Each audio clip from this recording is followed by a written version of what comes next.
Hello and welcome to Go Edmonton Sports. I'm Jordan Greenlee. We're here in front of Johnny Bright's Sports Park, which has served as the big divider between Jasper Place and St. Francis Xavier High Schools. Now, these two schools are big rivals when it comes to sports in the West End, but for the past 25 years, they haven't played against each other in regular season.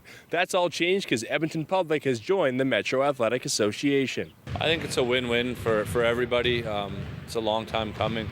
I think the benefits are it's going to be more competitive for all levels. So whether it's the top tier or the bottom tier, there's going to be more teams to play at one's level, and I think that's just good for kids in general. Every game's going to be that much more meaningful, and there's some of the smaller schools that do play up, compete, and they do a really good job with that. So now there's I'll just talk on behalf of basketball, there's going to be potentially anywhere upwards of 24 schools, so they're going to have potentially two big divisions, and the ability to potentially create new rivalries is going to be awesome.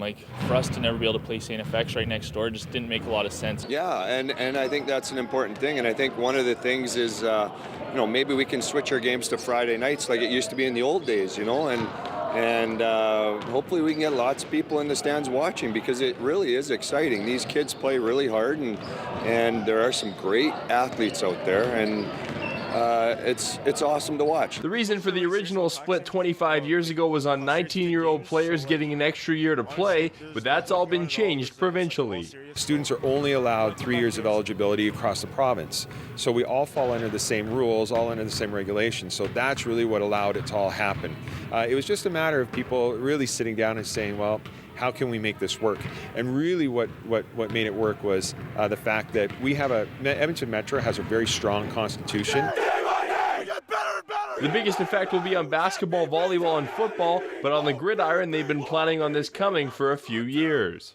I think it potentially has a great benefit for football, especially a number of informal talks over the years with regards to us joining, and we've all talked about the potential of having 3 divisions, and you can place yourself in a division where you can be competitive and avoid those blowouts that may happen if you have a real strong program and one that's rebuilding or just starting. So there's opportunities for the kids to be placed in an appropriate level.